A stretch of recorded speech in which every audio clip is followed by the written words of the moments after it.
culture. For many women, particularly, and through their transmission to their sons and husbands, etiquette long fashioned our country's idea and ideal of what it was to pursue a gracious, possibly even a moral, life. Attention to behavior, after all, preoccupied the founders of our nation. 16-year-old George Washington had written his pamphlet, Rules of Civility and Decent Behavior in Company and Conversation, a book of etiquette, believing that everything he already knew about getting on in life was worth sharing with others. Though never a head of state, Emily Post didn't lack for recognition. In 1976, and again in 1990, Life magazine would laud her as one of the most important Americans of the 20th century. Etiquette, by the 1930s having sold over 1 million copies, would continue to be touted in the most unlikely moments and places.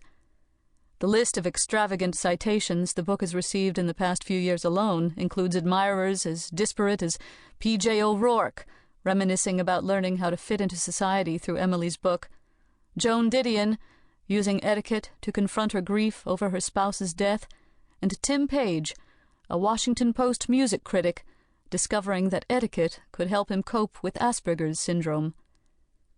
In 1934, more than a decade after Etiquette's publication, Ruth Benedict, on the first page of her groundbreaking work, Patterns of Culture, would state that anthropology is the study of human beings as creatures of society.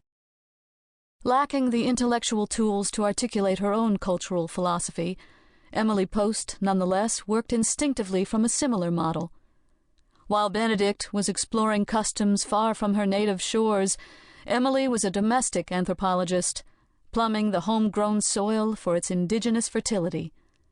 She assumed early on that change was endemic to humanity, and that the human task was to adapt to it, preserving the best of what came before, and integrating what superseded the past.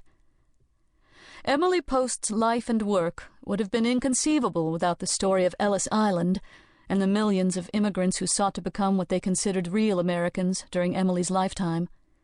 Between her engagement party in 1891 and the 12th reprinting of Etiquette in 1924, Ellis Island was terra firma for more than 22 million immigrants. As a little girl, she was granted a singular privilege. While a family friend constructed its base, the Statue of Liberty functioned as her personal dollhouse, allowing the child to play inside its hollow core for weeks.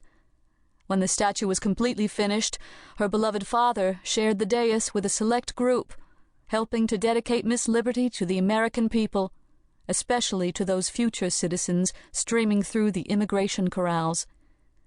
Such mythical moments braid competing truths about Emily Post and the country she increasingly grew to understand and to appreciate on its own messy terms. Hers was a staggeringly ambitious hodgepodge of a nation that offered liberty and justice to all, but a justice whose blindness, for all its noble intentions, required continual redress. How could the promise that etiquette bestows be maintained throughout the 20th century?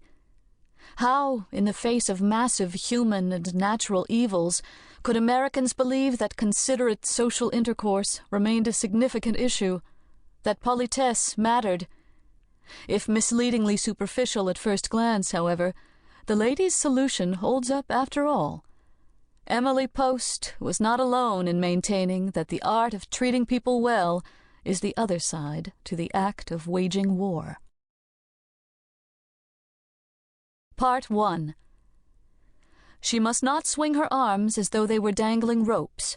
She must not switch herself this way and that. She must not shout, and she must not, while wearing her bridal veil, smoke a cigarette. Etiquette, page 373. Chapter 1. It happened like this. In many respects an old tale, with nothing original to recommend it. A society man was caught cheating on his wife, and now his blackmailers agreed he would have to pay. Emily Price Post, the adulterer's wife, was furious. Shocking even herself, for the briefest of moments the usually even-tempered young matron yearned for revenge against her spouse, his lover, the blackmailers, and society.